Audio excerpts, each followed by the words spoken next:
So, ladies and gentlemen, welcome back to Eazy Conversations. Thanks a lot to everyone who listened to the last episode featuring the homie Matt and I. Hope you enjoyed listening to us share our thoughts on the latest blockbuster film that has hit theaters, The Odyssey. Hope if you haven't had a chance to check that movie out, please do so in theaters and then check out our pod and let us know what you think. And looking forward to discussing that movie again down the road. It's now for episode 189 of Eazy Conversations. I'm extremely excited, of course, to be back in the studio virtually with the homie Matt. So what's up, the people?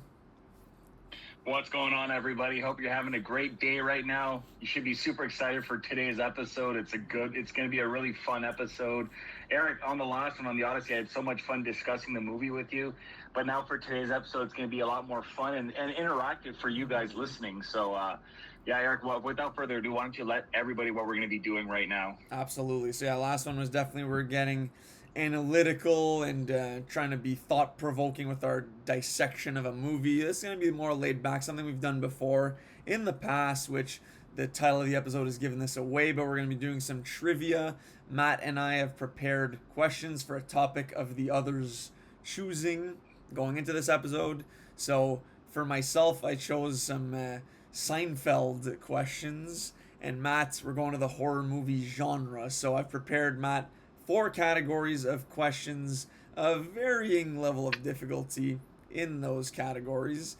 And you, I believe, have done something similar on the Seinfeld front, but how is putting the questions together like for Seinfeld before we start quizzing each other? What was that like for you? It was very hard, actually, Eric, because I'm trying to gauge your level of expertise on Seinfeld and going, like, is this too hard, too easy? My formulating the questions for you was a fun process, though, because I had a coworker who was kind of a Seinfeld nut, and he was inputting his ideas, and we were kind of crafting this at work for a little bit. And I'm very, I don't want it to be too easy or too hard for you, Eric, so we're going to find out really soon if how these questions are. Varying degrees of difficulty, too. But it should be interesting, very interesting. And I also have categories for you, Eric, but no, my curiosity is off the chart right now. I hope I did good, is all I'm going to say. Yeah, and I can't wait to hear your questions. Well, I'm going to say on my front, I hope I do good as an answerer of your questions because, of course, just for some context, Seinfeld is a show that I've been watching since I'm very young, and I have seen multiple times through and through. Mm-hmm. I actually did a rerun of all of Seinfeld last year, I believe, and it was really fun to do. If you haven't done that, definitely recommend if it's been a while. But that being said, I don't know how things are going to go today. It depends on what kind of questions you ask me. I might blank. And just some context also for listeners. Sometimes when you're put on the spot with, of course, you don't have a time limit there, but you're not thinking as clearly sometimes. And I'm not trying to make excuses for ourselves. So if you're screaming at the screen in disbelief that we don't have some of these answers, it's not that easy when you're put under the microscope, right? Let's just preface with that. But I am very excited, and I don't want to be making excuses if I don't do as well as I would like. Of course, I want to do as well as possible there, but excited to get into it with you, Matt. Let's I don't know how many questions you've prepared. I have around 20. I'm not sure if you have more or less than that. So I have more, but okay. I can siphon through. Like, depending on how you answer a couple of them, I might cut the easy questions out. Okay. So in that being said, do you want to then ask me a question first, given that you have more than me prepared? Sure, of course. The categories are for you to choose from, Eric. Very simple. There's a general category, names, family, and then the 4th category is George. Oh, family, George. Super random, but yeah. Love those categories. Okay, let's start off with let's go general just to ease into it. Okay, this is a really easy question. Well, no, sorry, this is a really simple question, but what is Jerry's apartment number? Oh, man. Just think about it, Eric. West 81st Street. Is it? So if you'd asked me the name of the streets, I would have gone. Is it? No. It's not. So no address. Just like what's his number on the door? Sorry, what's his apartment number? Yeah. I think it's. I'm just gonna go with 1. Final. Incorrect. The correct answer is 5A. 5A. Oh, damn. All right. 5A. All right. That's unfortunate. Curious to hear if any other big Seinfeld fans sniped that, but yeah. All right. So I'll just keep score of like what I've gotten and not. All right. So Matt, for yourself again, 4 categories as well. So I've got obscure facts, 2026, box office, and then director lore. Oh, I like these categories.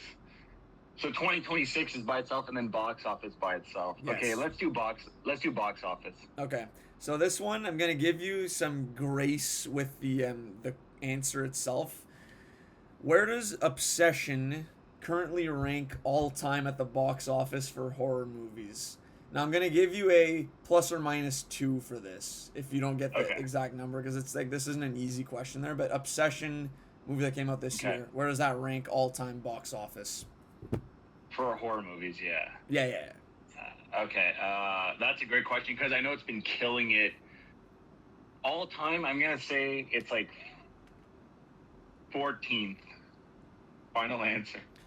14. So it's actually doing much better than that, and even with the plus minus, I can't give it to you. So it's actually at 9 right now. Are you serious? Yeah, wow. Which is insane. Right? I didn't know that. No, that's awesome. $750,000 budget, and it's at well above 440 million worldwide. So that's crazy. Oh, that's insane. Yeah. Wow, that's a great question, Eric. Yeah, thank you. So for what me, category would you like? I'm gonna go names, please. Okay. All right, the name of the Yankee player who Kramer promised would hit 2 home runs in a game. Oh my god. Do you remember the episode though with the sick Yes, kid? of course. I remember the sick kid holding the framed, I think it's birthday card. Oh my god. I just don't know that. I don't think I'm gonna get this. So I'm gonna have to just punt this or. Do you want to substitute the question? No, maybe? no, Maybe that's we'll okay. no, that's a good question. It's is it like Lance something? Troy maybe, or I'm just way off. No, I'll give you the initials for half a point. Sure. P and O. Pete Osmond? I don't know what is it. It's Paul O'Neill. Oh God! All right. All right. Tough start for the kid. All good. Now, I feel like these are going to be tough, but I'm looking forward to it. Yeah.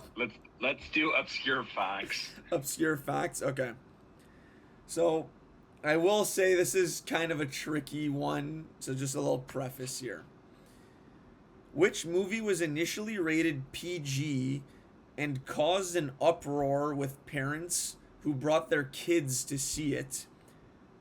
They were critical of the movie being too scary, which made it so that a new rating was invented in between ratings PG and R. Thus, PG-13 was born. Which movie is this? I have 2 that come to mind. Maybe Jaws. The movie Jaws. Yeah, Jaws. Final answer. So it's not Jaws, and why I say, because would you say Jaws is a horror movie? Some people say, I would say yes, but okay, my second answer was Poltergeist. Like my second thought, Poltergeist, but I think that was rated PG-13 to begin with, so no. So I wouldn't have known, Eric. Yeah, why I say this is kind of a tricky one is that I don't think this is actually a horror movie. It has a lot of tones of horror, and as a kid I was terrified of this movie. It's Indiana Jones' Temple of Doom, actually. Yeah, after you said that, I'm like, yeah, Temple of Doom did cause a big... Oh, okay, yeah. And funnily enough... That's a good question. I actually I stumbled across that fact the other day, and I wrote this down in my phone just for, like, future trivia question. And then it was, like, maybe a few days later, we talked about doing a trivia episode, and you said you wanted horror. So I'm like, okay, I'm going to squeeze this in there. So it was kind of perfect timing on that front. But, yeah. I think it counts because you talked about it being scary for the audience, so it touches upon horror, right? So it's a good question, Eric. It counts.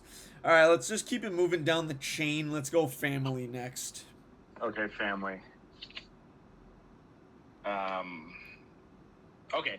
In what war did Frank Costanza cook his infamous food poisoning dinner? Oh, okay. So I've got two right away. It's Korean. Final answer. Please don't say You are Vietnam. correct. Oh, thank You're God. correct. All right, nice.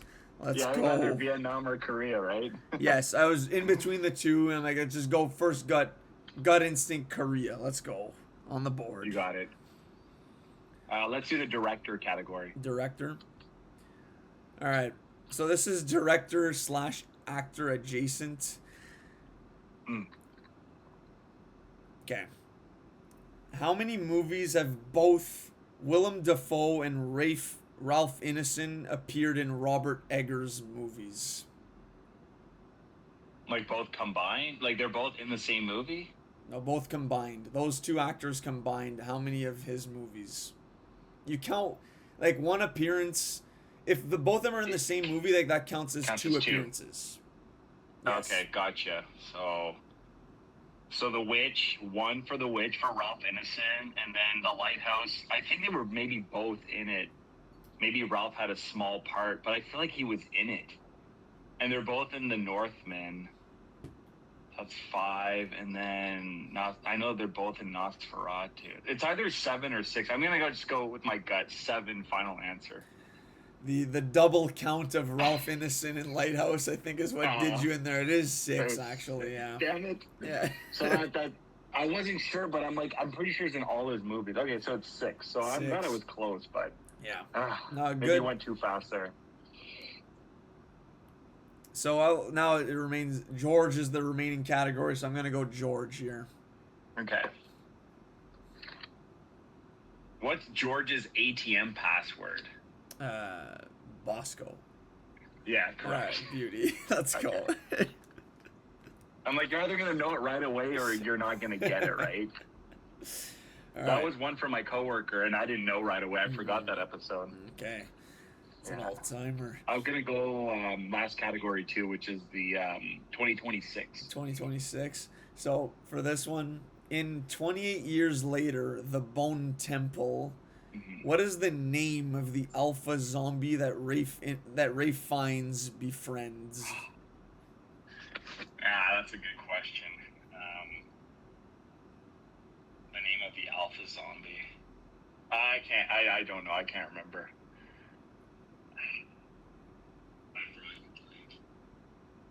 Is it like a human name? I would say so. I would say it's like, I feel like there's for sure humans called this name. Yeah, no, I got nothing. Oh, big something? I don't know. No, I can't. I got nothing, Eric. There is a word that's a part of his name, if you will. Like Okay. It's big something. It's something. Yeah. Like there's a word that's a suffix in his name. It's like 2 words, yeah. No, I got nothing, Eric. It's a Samson. Samson, yeah. I wouldn't have gone that. Good question. Damn it. No, I like that these are hard because I'd rather miss every question than get all of them right. Yeah, agreed, honestly. You know, I'd rather a challenge. All right, so I'm going to go, let's run it back. I'll go George again. Reverse snake. George. Okay.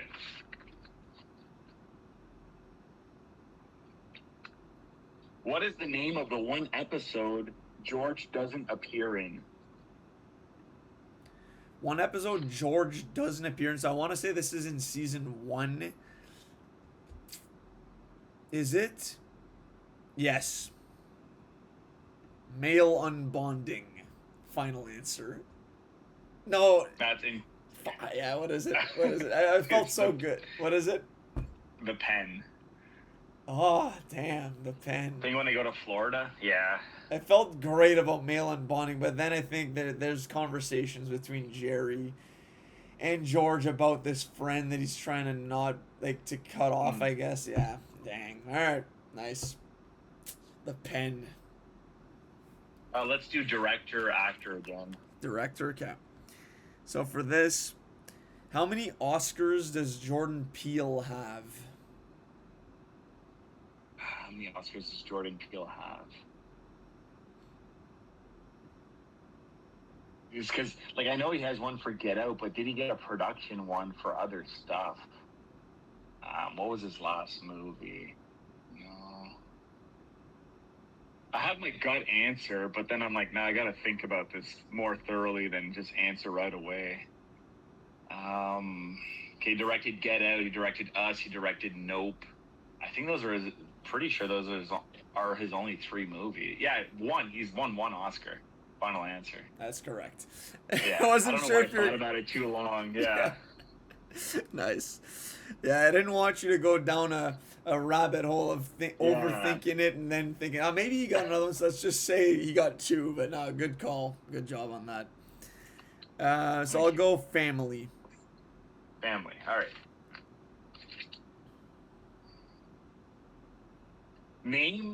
What is the name of Jerry's horse-faced cousin that is often mentioned but never once seen? Yes. Cousin Jeffrey. Final answer. Yeah, correct. Damn, you got that quick. AKA Leo's son, right? Of course. Uncle Leo's son. Yeah, I think that would have been a good character to meet at some point, like maybe in one of the later seasons, and you cast like a pretty big actor for him.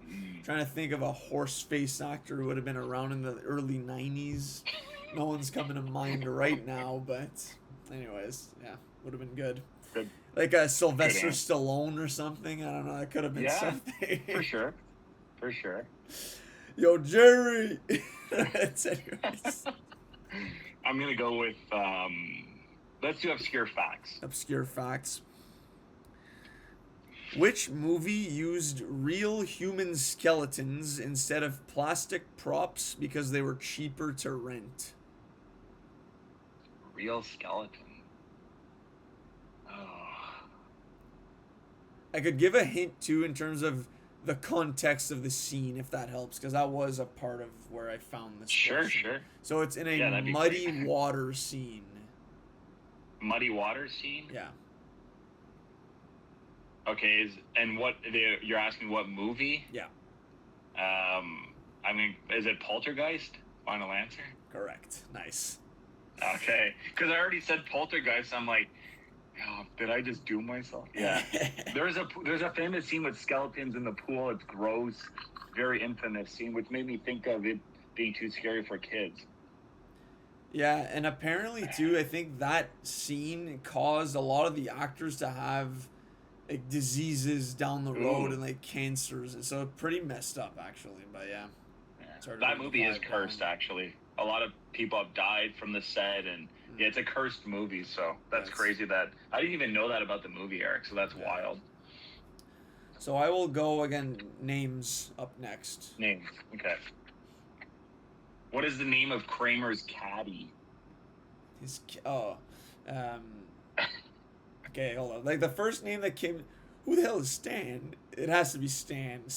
Stan the man. Stan. Final answer. Correct. Let's go. Damn, you're good, Eric. That's good. Just replaying the scene. Jackie Childs in the. Okay. In the courtroom. The courtroom, yeah. Yeah. All right, nice. I'll take box office, please. Box office. Okay. What is the current highest grossing horror movie of all time? Current highest grossing movie of all time. I immediately had a movie. It's got to. This one's going to be 1 or 2. Should I just go with my gut? My gut is telling me It Chapter 1, guys. But, like, is there an old one that just, like, slayed? Like The Exorcist, but then that would have to be adjusted for inflation. If there's any movie from the Conjuring universe has done great. But It Chapter 1, I remember, made a ton of money. But, yeah, I don't really know. I'm going to go It Chapter 1 from 2017. Correct. Oh, thanks. Oh, that's awesome. No, I remember it slayed at the box office. It's number 1 by a considerable margin too. Okay, like I want to say it's like good. at least 100 million over the number 2. So it's not that close, and yeah, it was a huge huge one, and I don't know if I want to give away any of my future questions, but It 2 wasn't that close really to It. Really? So yeah, you'd think like it. Yeah. Anyways, yeah, that's it. You'd think, but you think it'd be more because one did so well and was so good that the second one. Yeah, you would think that. So yeah, I will go now. General, please. Okay, what does Jerry eat that makes him lose his vomit-free streak? Oh, it's in the dinner party episode. Yes, is it the? Oh, I got it. It's the black and white cookie. Correct. Yeah, correct. So Damn, honestly, you're good. You gave me a massive hint there by saying the dinner party. The dinner party. Well, that. Okay, I won't say the episode next time. Would you have pieced it together? Most likely, but I did. Oh, that's a big clue. Okay, I had all the episodes written down, so I'll unless you want a hint, I won't say them. Yeah, let's say the episode name can be a hint if requested. But yeah, honestly, I would have had to think about it a little more. Maybe I would have gotten it, but you saying it immediately made me think black and white cookie. I was like, okay, was it the cinnamon babka? But all right, gotcha. Good stuff. So what's? I'll take 2026, please. 2026. So, in Ready or Not 2, who plays Grace's estranged younger sister? Catherine Newton. Is it Catherine Newton? Got it. Or Catherine Newton. Final answer. You got it. So I love that you called her Catherine Lang. Well, I was going to say Lang Fur, but I'm like, no, that's the girl from 13 Reasons Why. Oh, because Lang from Ant-Man. Yeah, exactly. No, I was thinking another actress. Catherine Newton. Yeah. Exactly. Nice. That's awesome.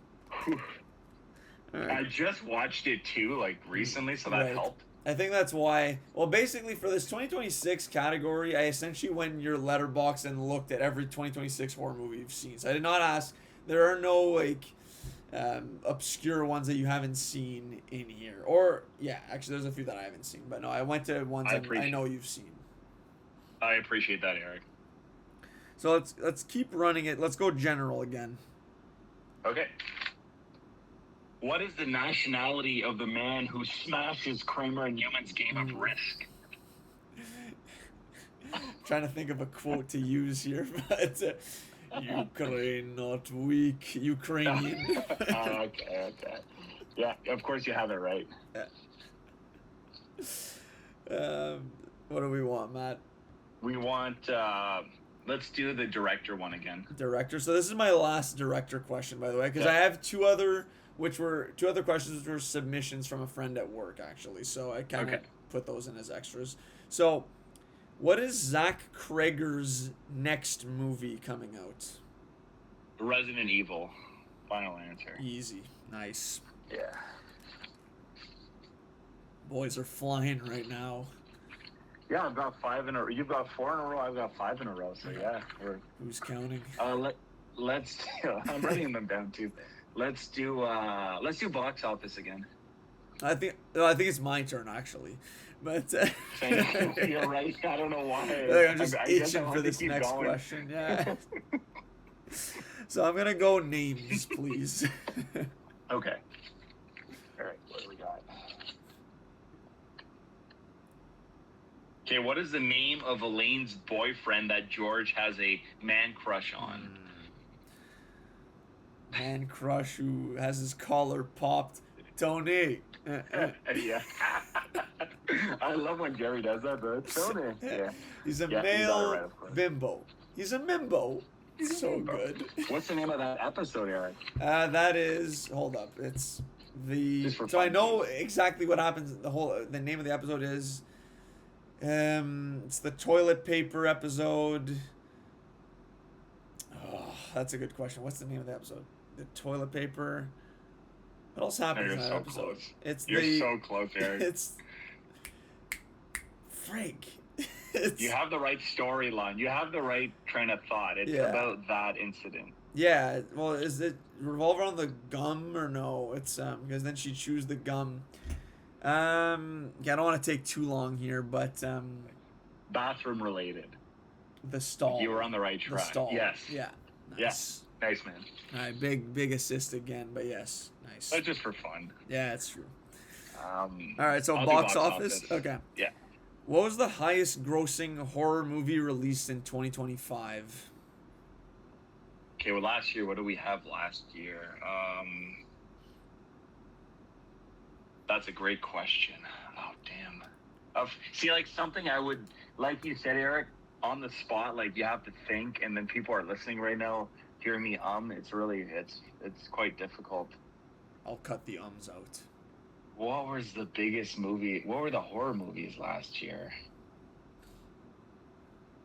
See, like I couldn't even tell you. Oh. If we're counting Sinners, it might be Sinners, and that's definitely a horror movie. I was just gonna go Sinners. Final answer.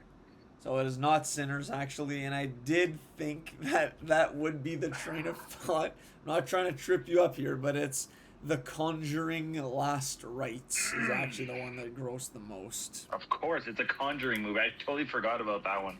There were some big grossing horror movies last year, actually. Now, Conjuring, a little surprising to me because obviously you look at the accolades that Sinners got and the critical reception and everything there. But yeah, Conjuring, which I don't think was a great movie, I want to say, very well received in like the franchise. So yeah, it's one I of didn't even watch it.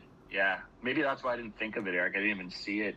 But anytime there's a Conjuring in front of a movie title, it kills at the box office. So that's a good question. So for me, I'm gonna go family now, please. Family, okay. What is Jerry's mom's name?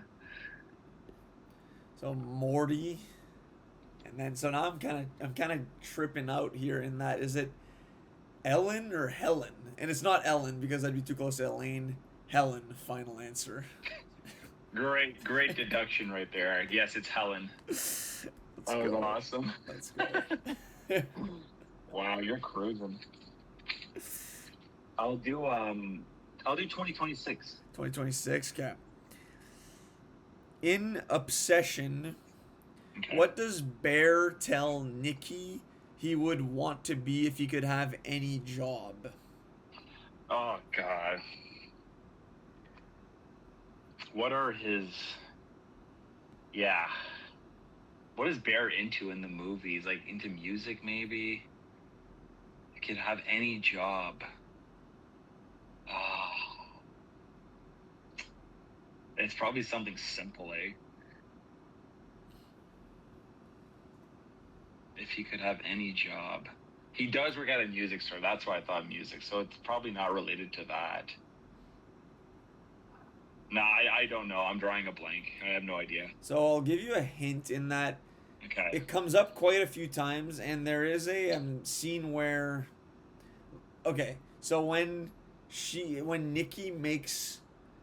gives Bear his lunch at work, and she gives him... There's a little note on his lunch that she made for him. Yeah. It says it there. She calls him something affectionately on the note. Oh, shoot. Okay, so it's something like... Could be one word. Like, it's a one word.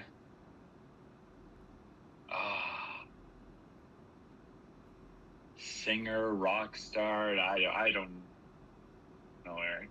So we'll go rock star, final answer, but I don't think it's that. The note says, "For my food critic." Oh, yeah. And then, of course, like, again, vile scene. I hated that. Oh, my God. And honestly, saw it coming the second she gave him lunch. I'm like, I know exactly what's in that lunchbox. I called it right away and was praying it wouldn't be so. Brutal scene, especially for you. Yeah, big time. Big time. All right, so I'm going to go, I think I'm at George now.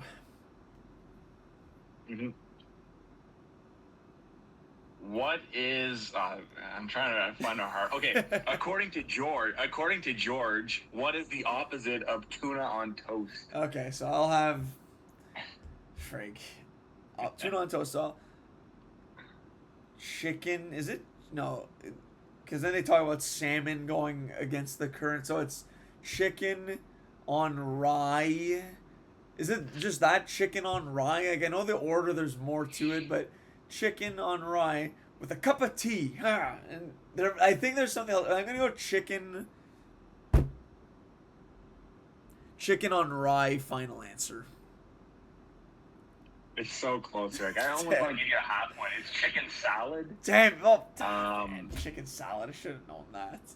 But maybe a half point because you did get half of the ingredients. Nah, it's right? okay. No? It's all Okay. or nothing.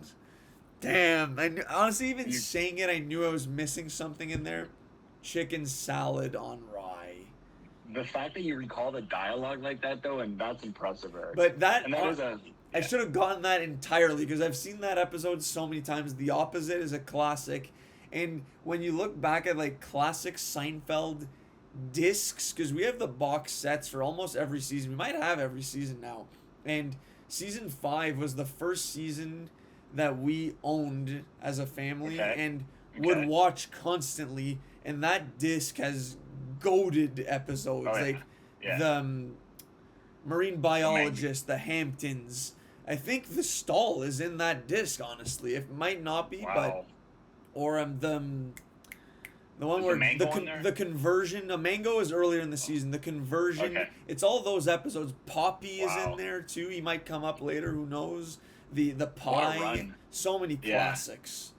But yeah, Opposite. I know what you mean. Like that disc had a run. Like you just press play all, and then all those episodes play. Yeah, no, that's Seinfeld for you in a nutshell. You play all, no skipsies. Other than I don't even know, male unbonded maybe. I'll do. Let's do obscure facts, Eric. Obscure facts. Which movie caused churches to report a higher attendance rate following this movie's release? Higher attendance rate? Yes. Rate. Oh, so it's not like the church banned it. Like, more people are going to the church. Yes. That's a great question. I mean, my immediate thought is The Exorcist. Because people are fearful and they're like, they have to renew their faith. I'm trying to think of other movies, though. Like possession movies, demon movies. I'm just going to go with The Exorcist, final answer. That is correct. Let's go. I don't know. I'm second guessing, and it's just like, go with your gut. I know, a lot of times the gut feeling has been bang on. Right? Okay, good. I'm gonna go with my gut now, like not. Yeah. Exactly.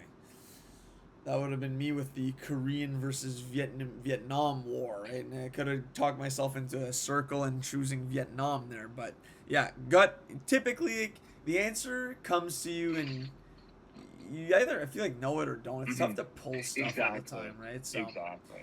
I'm gonna go now again. Rerun George, please. George, okay.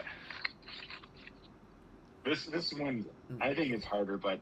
It's the name of the audiobook that George listens to, and they're like, I can give more context. Like, he puts something on his resume, doesn't actually have, you already know this. No need for context. But it's risk management. Final answer. Damn, you're good, Eric. I thought that was a hard question because I was asked that question. I had no idea. Damn, what season? What season is that? Okay, that's he's working for the Yankees, so it's. I want to say it's season 7 or 8. Yeah, let's go 7. It was my first one. Is it 7 or 8? I think it's. I believe it's season 8. Okay. The nap, or something like that. Yeah. Is it the nap? There's those two storylines going on at the same time. I didn't write that one down, but I can fact check it.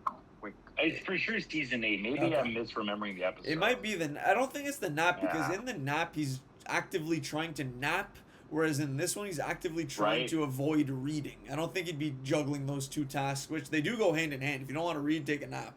But I don't think it's the same episode. No, it's the fatigues. Yeah, it's in the fatigues. Yeah. That freak. And that's the Korean War episode too with Frank. Yeah. And also Frank, don't they use his Korean in another episode, which kind of gave you a clue, right? Because he translated that at the nail salon. Exactly. Korean, right? That's kind of why I had a feeling it was Korean and not Vietnamese. Okay. Good call, Eric. Yep. Okay, I'll do. What do I have left? I have. Do I have any director actor? So The no director one? actor, but I do have some like the bonus questions. I could loop those in there. They're kind of genre ambiguous. Okay, no, let's do the other categories. Let's finish the other categories. 2026. Okay, 2026.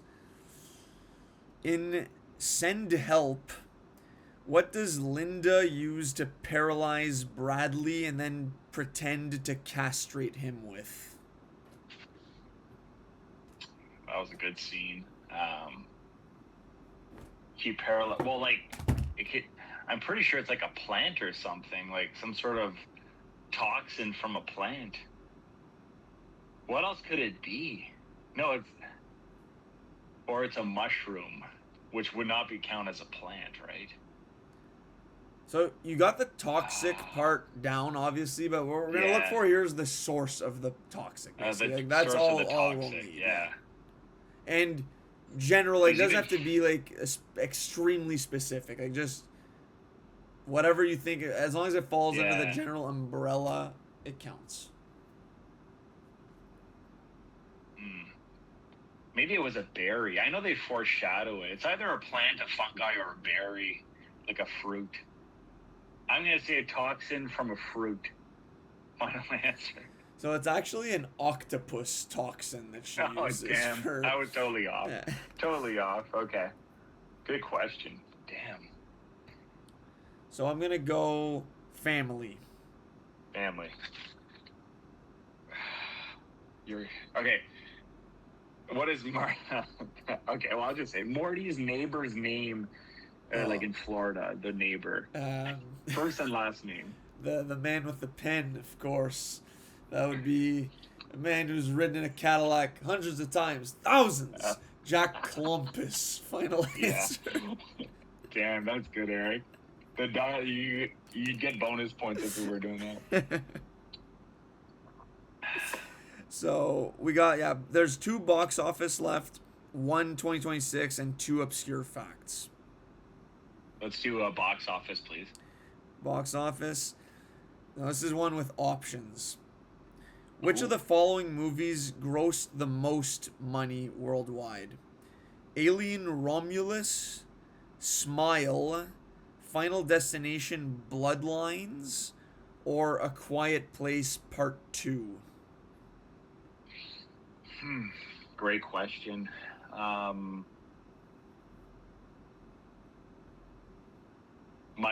gut. What was the third one again? It was Final Destinations, eh? Bloodlines, yeah. Smile, Quiet Place 2, and the first one was Alien Romulus. I don't think it was Alien Romulus. Quiet Place 2, Smile. Smile did very well. They all did well. I think it's between Smile and A Quiet Place Part 2.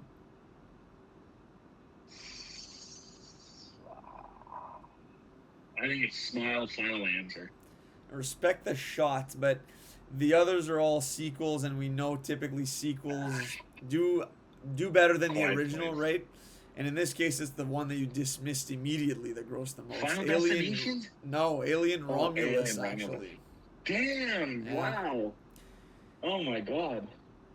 And I was looking at when I said it's not Alien, Eric, I was looking at your face to see if there was a towel. Oh, was there? Yeah, there was no towel. Yeah, I guess not. Yeah. Jeez. I mean, they were all in the same ballpark, I'll say. So there wasn't a major difference between all of them, but I forget. I have to look again, honestly. But they were somewhat comparable. I did feel my reasoning was flawed, like you said. Like, go with a sequel, go with a franchise, really, honestly. And in my mind, it would have been between Romulus and Final Destination. I didn't think that you'd think Smile, being that it's a newer movie, but it kind of had that obsession, word of mouth, right? Like they say, the social media. Exactly, new movie. Like great marketing. Yeah.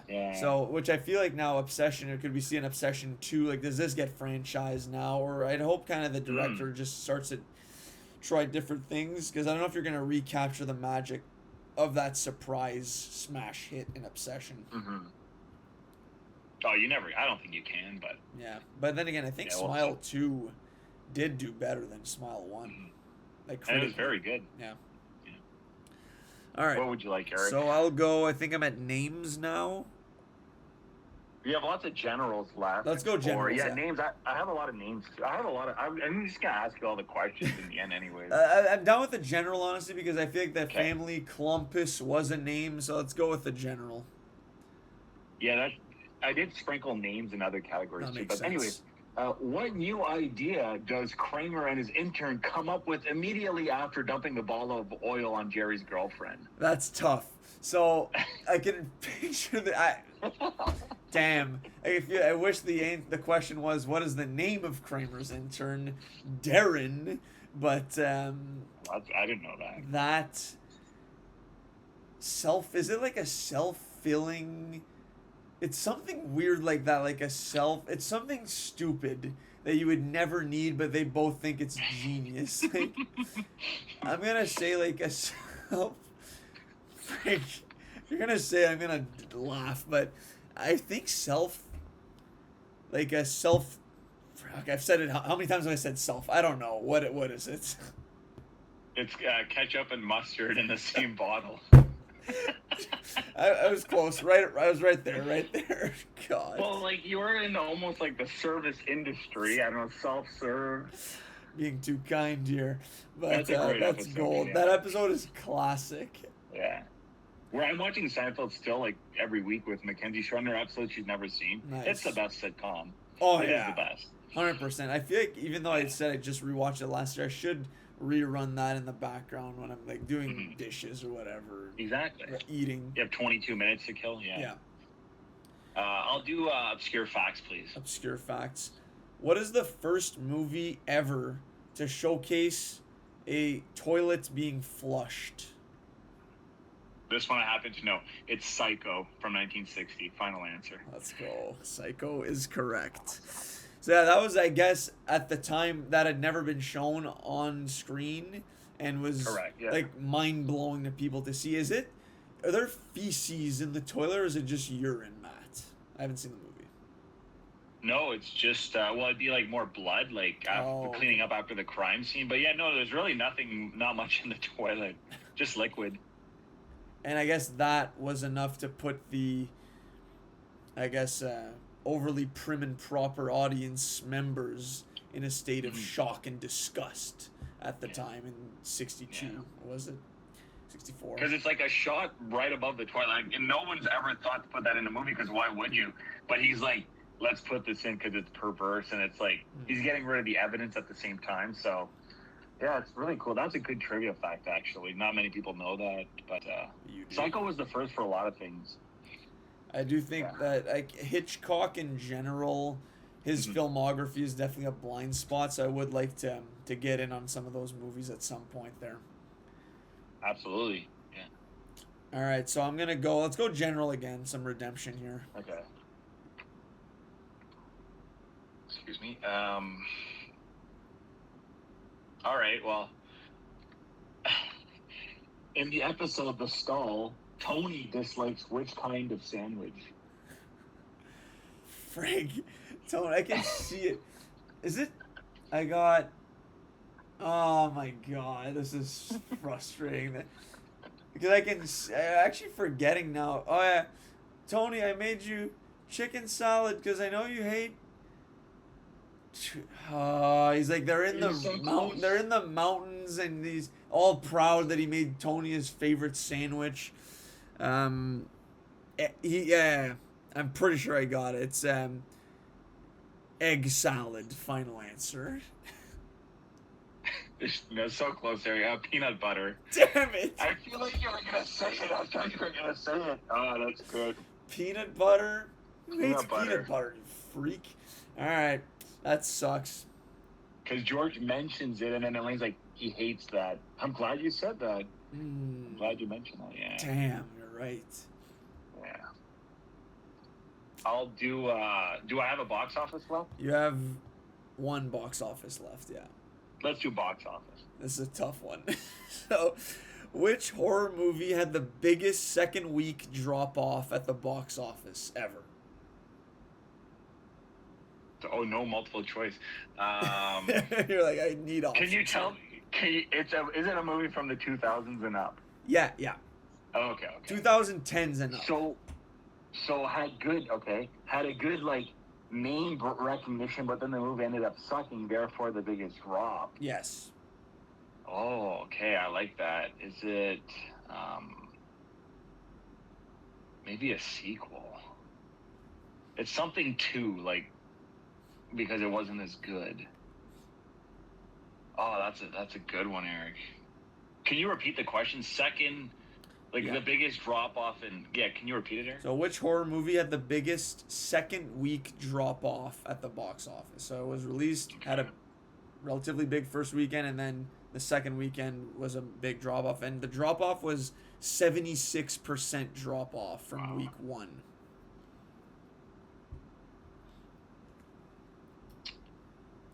All right. Well, my immediate thoughts was like maybe the Conjuring universe move. Like there's the Nun 2, there's Conjuring 3, which was really not as good as 1 and 2. Insidious, maybe one of the Insidiouses.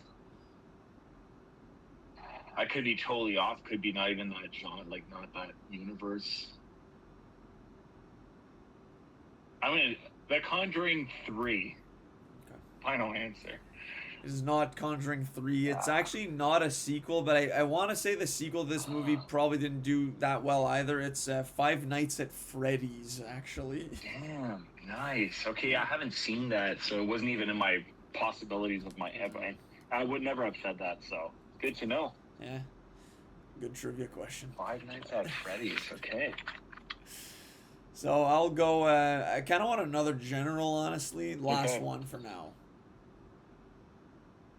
See, like, knowing what I know now, like, I'm pre-reading these. Hit me with the hard ones, for sure. I shouldn't be doing that. No, hard only. Yeah. Okay, well, this is the hardest, I think. What candy does ultimately lead to the demise of Pendant Publishing? Oh, yeah. That's the hardest? That's too easy. Juji fruits. For you. I think the other ones are easier. Okay, now that's good. Yeah, of course that's correct. Juji fruits, because you can't talk when you're eating Mr. them. Lipman. Classic.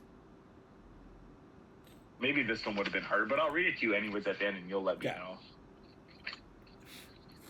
All right, so you got what do I have left? You have one 2026 and one obscure, and then the two from my friend. Let's do the 2026, please. In Scream 7, who plays Sydney Evans' daughter? So who plays Neve Campbell's daughter? The actress's name. Mm-hmm. Yeah, I don't know this one. Okay. I can't even guess. Isabel May. Okay. Yeah, I can picture her. I've seen the movie. Totally, like... She's in, like, the reason I put her there is because she's in, like, a few Yellowstone shows. She was in Mass of the Air. I'm like, okay, it's not like a full-on rando. Thought it was maybe a Catherine Lang-esque actress, but I guess she's still on the rise. She definitely not. No, I definitely recognize her, too, but no, I totally don't know her name. But now I won't forget that one. Isabel May. I'm like, what is it? Isabel. Well, I'll memorize it now from now on. All right, I'll go George. I'm liking these George ones. I mean, knowing that you're actually the master, that you should get all remaining George questions. No. Should I just fire all three of them? Okay, what was the name of the book club book that George never reads? Breakfast at Tiffany's? Yeah, correct. Okay, nice. You want me to read the last few George ones? Yeah, let's do some George rapid fire. I mean, you said, I think you'll get these. Name of the company that locks George out of his office. Classic. It's one of my favorite mini arcs, honestly. Play now. Yeah, correct. Even the conversation when George's like, I'm like, Hitler's last days, and then Jared's like, I'm a little uncomfortable with all this Hitler talk. So good. So good. last George question is nickname that George wants at his workplace, but and what is the one that he actually gets? So he wanted Coco the monkey, but is called T-Bone. Just kidding. Yeah, Other way around. But yeah. I knew you knew. That's another great part. Coco the monkey. Like, no, I'm T-Bone. Yeah. There can't No, you be slayed it, Eric. two. Yeah. What have you said about my gam? George, well, maybe there should be a gam. So good. I'll do the obscure fact, the last one. Obscure fact. We got who is almost cast as Ripley instead of Sigourney Weaver in Alien? Oh, damn good question. Oh, I feel like I definitely know this. I just have to search my brain. It's 1979. Who are the big female names at the time? Decided to go with Sigourney Weaver, but who would he have cast? Who was almost cast? Shoot. Who was almost cast? I don't know, actually. I'm wild guess. Carrie Fisher. Final answer. That would have been wild. And not something that she would have been unfamiliar with, of course. But yeah, no, it's actually Meryl Streep was almost cast. Yeah. Damn. I wouldn't have guessed that, but good to know. So yeah, I have 2 questions left for you, Matt, and they're submissions from my friend. Okay. I have lots for you, so pick any category but George. Okay, let's go names. Names, okay. Yeah, I have lots of names. Maybe that no, this one's too easy. Okay. What is the name of the maestro? The maestro hates being called Bob Cobb. Final answer. Damn, Eric. Yeah, you got it right. Jesus. We're gonna next year we're doing part 2, and I'm hitting you with deep cuts. I'll gladly take that on.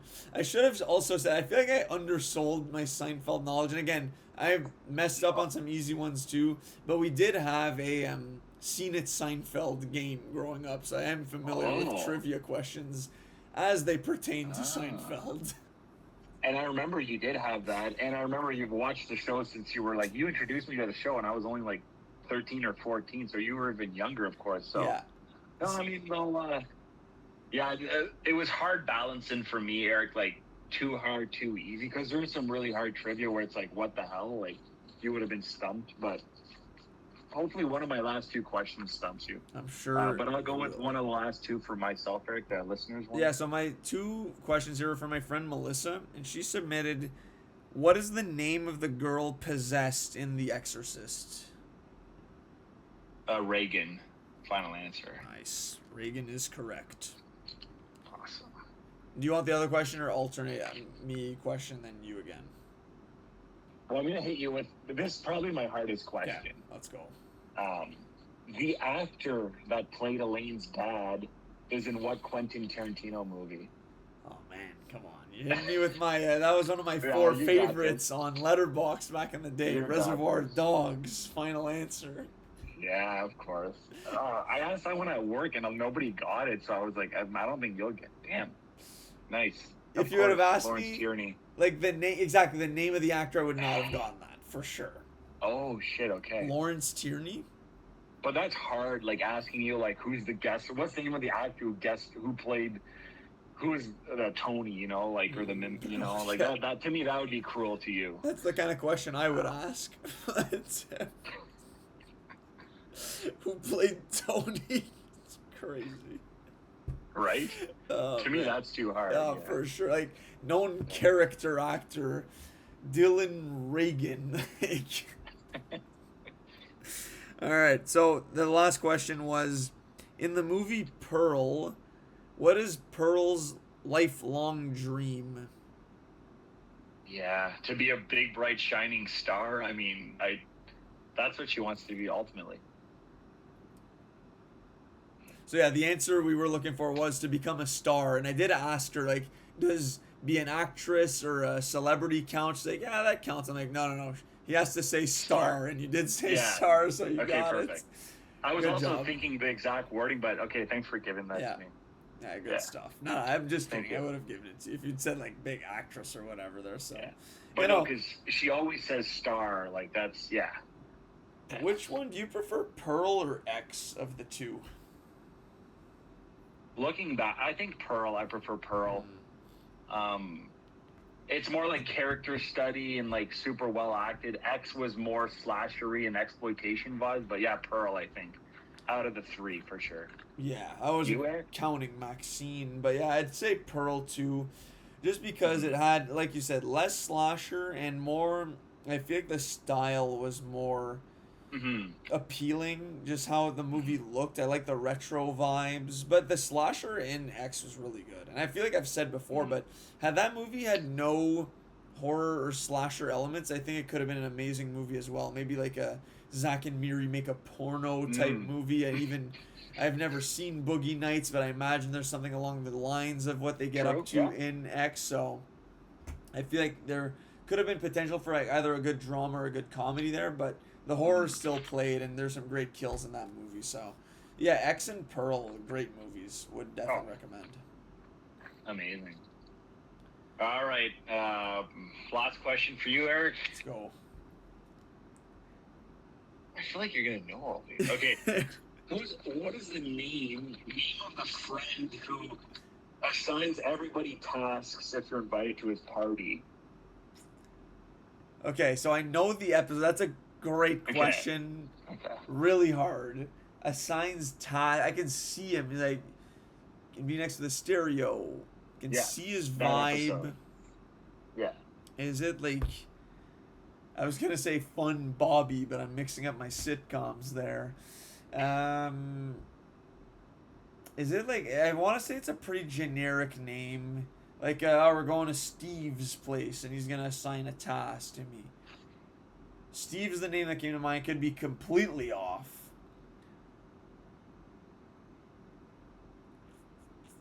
I'm going to go Steve. Not super confident. Final answer. Incorrect. It's Joe Mayo. Joe Mayo. Yeah, I would not have gotten that. That's a hard one. That's a great question. Yeah, Joe Mayo. That's a Bob Cobb for you right there. Great name. Bob Cobb. I can't believe you got Bob Cobb instantly because I was asked that and I was like, I have no idea the maestro's name. Bob Cobb. Bob Cobb. Yeah. It's classic. Want me to rifle all the other questions? Yeah, here let's do a couple quickly? more. Yeah. Just answer like as we'll just rapid fire. Name of Jerry's crazy stalker. Stalker. I don't remember. Remember, he's called Crazy, and then his name, and he's in a couple. Oh, yeah. God. Okay, so I was thinking like it was a woman who was Yeah, Joe Davola. Oh, okay. Joe Davola. Yeah. Joe Davola, correct. Who does Elaine see at her gym that makes her lose the contest? Well, it's a Kennedy. I forget his full name. It's John F. Kennedy Jr. Is that it? Correct. Yeah. Name of the supposed tennis pro that Jerry helps by playing badly. Yeah. Remember that episode? Another points for Milos. Yeah, that's too easy. What is the tagline for Rochelle? A young girl's erotic journey from Milan to Minsk. It's something like that. I might be off on a word or two, but that's the gist of it. So, a young woman's journey, a young woman's erotic journey from Milan to Minsk. Final answer. Yeah, very close. Like a young girl's strange erotic journey from Milan to Minsk. Damn, it is. The first time you said it, you just missed the word strange. Yeah. So I would have probably given that to you. Yeah. What is Kramer's horse's name, and what does he feed him that makes him gassy? Rusty. So I forget if there's more to it than this, but it's beans. Like, I don't know if you're looking for like a kind of beans, like or is it? It's something specific he bought. Like, okay. It's not. It's a beefarino. Final answer. Correct. Damn, you're quick. That was good. Yeah.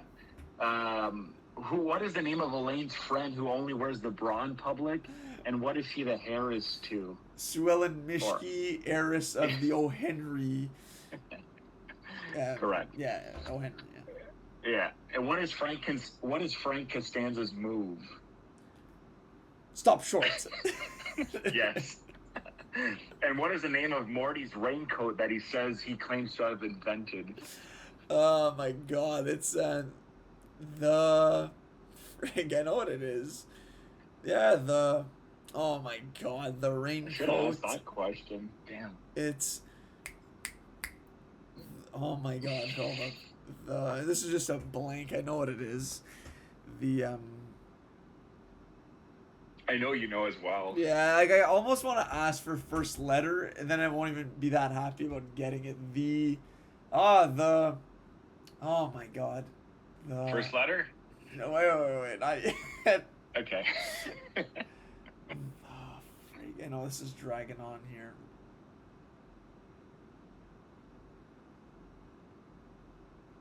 Yeah, first letter.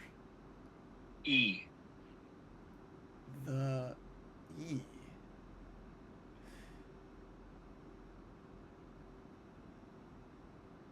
E.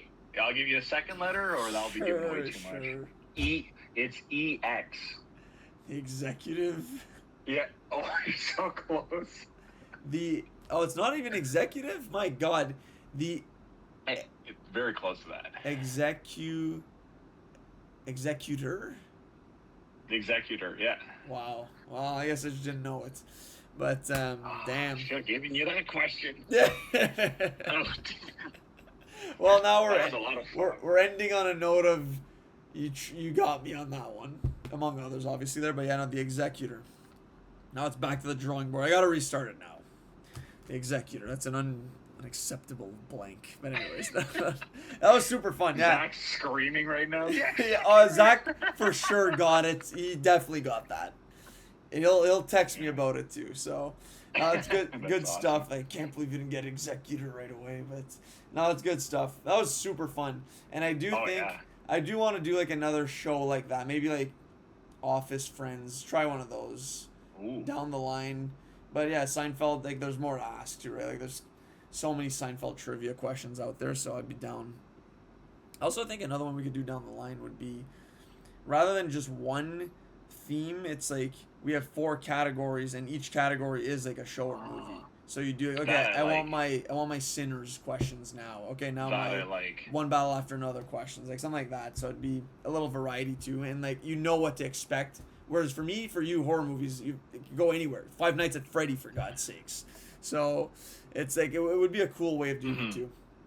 I love that idea, Eric. Yeah. I don't know. It's super fun. I mean, I love trivia. There, I can never get enough. Oh so. yeah, me too. Yeah, no, it was fun. I didn't really keep count of how many I got, but happy with the turnout, honestly. I think did better than I was expecting. You got 14 at least on my count here, and I only got like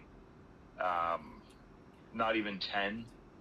I think I got 9 right at least. So no, you definitely crushed me, Eric. Some of those I thought they were harder in my head, but like you instantly knew them, so I'll have to do better next time and throw in some executors. Yeah, honestly. Oh man, even hearing executor doesn't even feel that. I thought it was like the weatherman or something like that. But anyways, all good. No, it was fun. So yeah, as per usual, it's a ton of fun with the trivia. But anything you want to recommend to the people, Matt, that you've been consuming? Something you mentioned last episode, Sock Into My Pocket, Rome Streets. Ooh, Great album. let's Loved go. it. Listening to it again today or the other day at the gym. Good stuff. TV shows that people should be watching right now. Like X-Men 97 season 2 has been great so far. You guys should really check that out if you haven't, or be checking that out right now. I've also been watching the other show on Apple, Cape Fear. That's been really good, honestly. I don't know if I mentioned it on the podcast, but Cape Fear with Patrick Wilson, Amy Adams, Javier Bardem is really fun, in my opinion. There's only 1 episode left. So that, of course, you guys should be watching House of the Dragons, but that would be our own on its own. We'll do an episode just on that. And I've been really deep diving on Apple, and I'm just going to recommend, if you want a silly movie, that's kind of funny, if you're having a good time, is The Dink on Apple TV with Jake Johnson, aka Nick Miller from New Girl.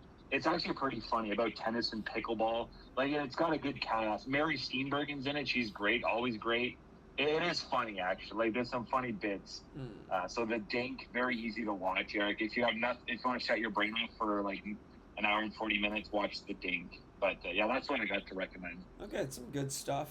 Yeah, I've heard of the Dink. I know. I want to say there's probably other recognizable comedic figures who make appearances in there. So, for sure, some familiar faces to look for and like little cameos, perhaps. But right on. Yeah, for me, Apple. I think their shows hit better than their movies, but they have had some hits in the movie realm as well. There. So yeah, when we get the subscription back, I think the Dink would be a good summertime watch, lighthearted movie.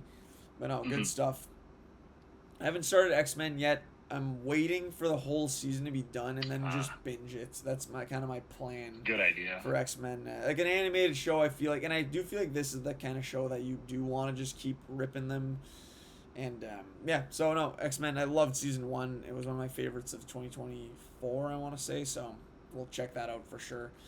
I'll recommend... We got a few things there, but I've just kind of started getting back into watching some old movies I've seen again. Like Christopher Nolan, I just watched Inception again, which I had been on the record multiple times saying I think is overrated. It was really fun to rewatch to see if I would appreciate it more. And I actually loved the movie. So I don't really know what I was thinking or talking about in the past where I was, in my head I just had that Inception is not that good. Amazing movie. So again, it would have probably been good for me to do before we did our Villeneuve versus Nolan episode because I feel like I would have conceded Sicario versus Inception. Spoiler alert if you haven't watched or heard that episode, but Sicario got the better of Inception there, and I'm kind of not sure that it should have gone down that way, and a lot of viewers also told me that as well. So I think Inception is phenomenal, but Interstellar is even better in my opinion. I just watched it today. Oh yeah. It's like a classic movie. I think top 5 sci-fi movie all time. Probably always will be. It's amazing.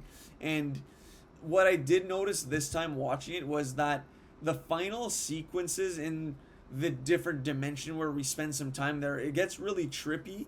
And I thought that there's some inspiration drew, you could say for the whole movie obviously there, but from 2001 A Space Odyssey, I definitely noticed some similarities with in 2001 there's a scene where the character is going through space and it's like flashing lights and he's kind of tripping out. There's definitely I noticed some parallels between that fifth dimension scene and then what happened in 2001. So I appreciate it a little more too, and acting's amazing. The visuals look phenomenal. It's one of the best scripts too in a Nolan movie, I'd say. So I'm gonna look to watch a few more of his movies. See, you also got into some Dark Knight not too long ago. Yeah. So. Yeah, I'll touch on that. I watched, as of us recording right now, I watched The Dark Knight the night before. You know what? The most fun I've had watching this movie since the theater. I watched it with my with Mackenzie. She had never seen The Dark Knight, so we had to throw it on. It was finally time. Honestly, Eric, though I threw all my issues I had with the movie out the window and I just had an enjoyable time with it, even pausing the movie to explain things to her, oh, this scene, this happened behind the scenes. I was given trivia on it, and I was like, maybe I do love this movie. And I gave it it's a 4.5-star movie. It's a great movie. I even reread your Letterboxd review on it, and you nailed it. It's a perfect superhero movie. What you just gushed on the opening sequence, Eric, and the rest of the movie has that same pace and flawless quality to it. The acting, the quotes, it's a great movie. It's a great movie, and a bit of revisionism maybe has to be done, like you in the Inception case, me with Dark Knight. I'm not ready to take back everything I said on that episode we did on it, but I had a really enjoyable time watching it. Maybe guys, I've been too harsh on it, and that to be discussed on another day because we don't want to extend this episode by another half hour. But I'm glad you went around on Inception too, Eric, because I kind of I take a lot. I think watching the movie's only good as the last time you watch it, right? It's only as good as that rewatch. So. Yeah, thanks for bringing that up, Eric. Yeah. I did want to touch on that. Definitely. And so I guess on the topic too of watching old movies Andy and I and another couple, we went to see Jurassic Park in theaters on Friday night, which you might have done something like this, Matt, back in the day, where we went to the Bytown Cinema. Have you ever been to Bytown Cinema or no? You used to go to the Mayfair. Is that the one you used to go to? Exactly, and I've been to Bytown, but not for what you went to. And I want an explanation on this evening you've had, Eric, because I need to know more. Go ahead. So I don't know how often they do this there, but the Bytown Cinema on Rideau Street, old school looking theater, has that classic charm of like the look of an old theater. I'm gonna struggle describing it. I'll just say that. So they have a few showings a day, one screen. And I guess a couple of times a month, maybe, they do on their Friday night 9:30 showing. They'll play an old movie, a classic movie, in this case Jurassic Park, and they call it Drunken Cinema, where tickets go on sale well in advance there. So we bought our tickets like a few weeks in advance, and we got to the theater, and we're like, all right, we'll just get some popcorn. We went out to dinner, we're like, oh, we'll get some popcorn when we get there. Oh, if we wanted popcorn, we had to wait a meaty 25 minutes in line because we had to almost go around the corner to line up to get into the theater. This place was bumping in like at 9 p.m. with a crowd of people who were, they're already 3, 4, 5, 6 drinks deep going into this event. And when the movie started, everyone was given like a prompt with a card that had a prompt on it that said, for example, whenever a human screams or whenever you see outdated technology, you were supposed to either drink or you could cheer when you do that. And these people in the theater were, and the rules during the movie were also, you can scream or say anything anytime you want. When a dinosaur appears on screen, you cheer, and then the other rule was just be respectful of everyone else. And basically, the people were non-stop, like, cheering, yelling, clapping during the movie. And honestly, I was like, am I going to get annoyed at this? But no, the energy was infectious, and everyone was just having a good old time.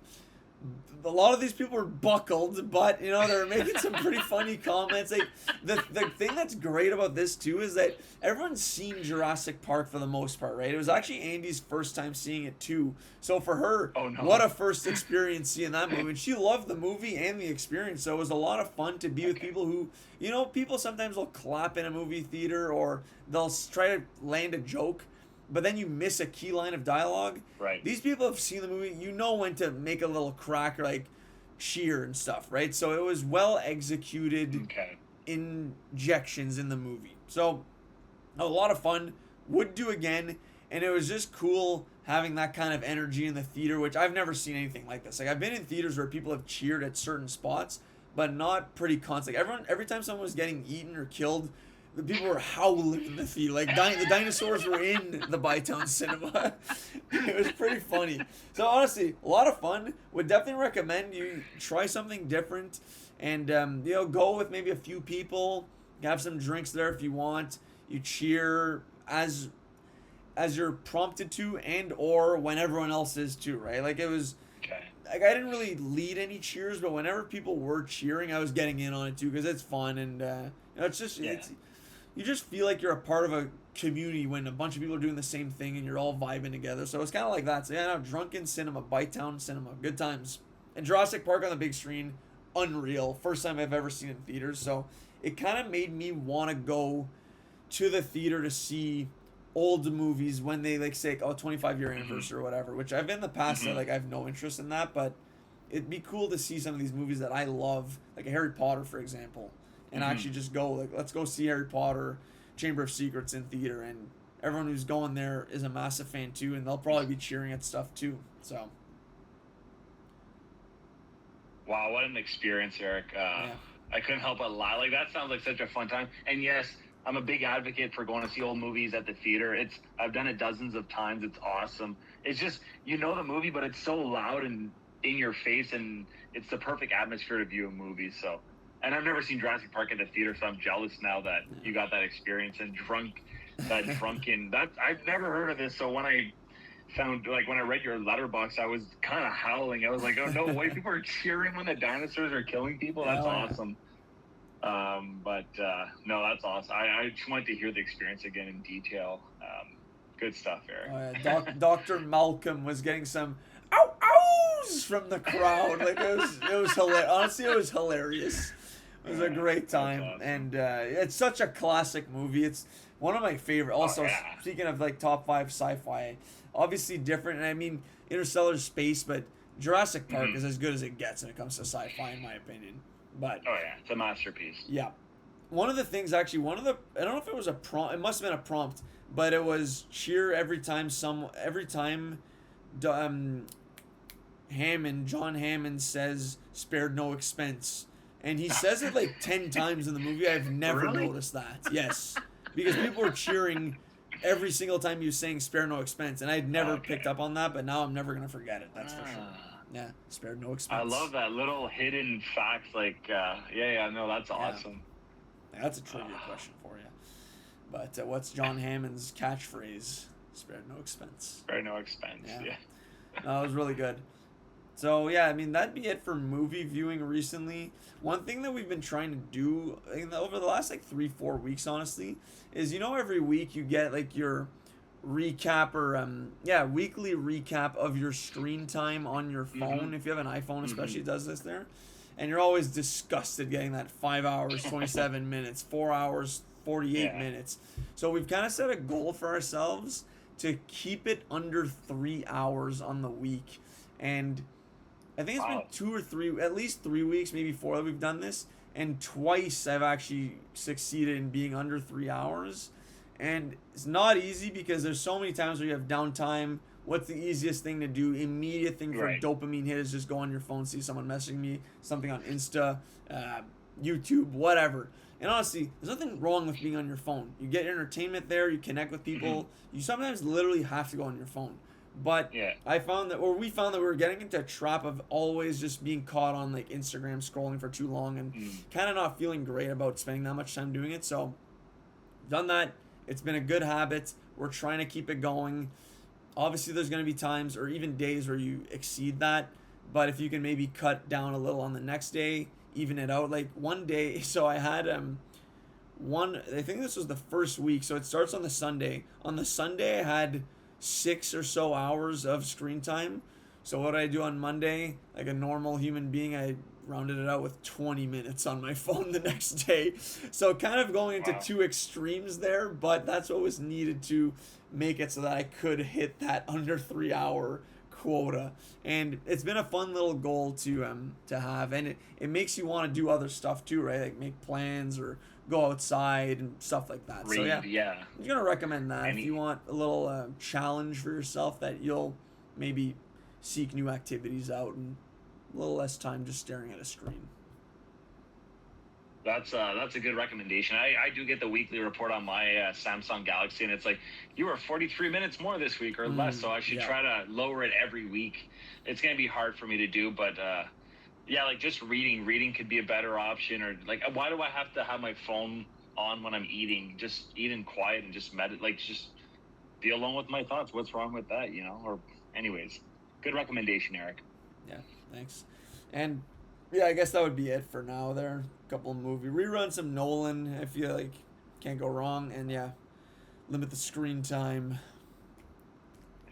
I've been wanting to go watch The Odyssey again, speaking of Nolan, and always thinking was my force should I have rated the movie even higher? Because thinking back on the movie, I think I loved it even more than I did after that night, right? I'm just, after we did our episode, Eric, I was like, man, this movie's even better than I thought. Now I want to rewatch it. So, definitely Nolan's the master. Nolan can't do no wrong right now. The movie's killing it at the box office, speaking of box office.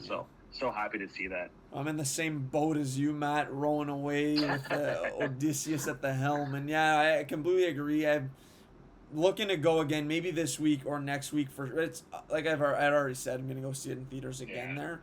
But, I've been thinking about it a lot. I mean, I guess slowed down a little, but for sure the week following the movie, it was all I was really thinking about movie-wise and talking about with people and just, appreciating it more and more. And now I can't wait to rewatch, because from what I've heard, people like it more on second viewing too. So that 4-star may just get bumped up a little.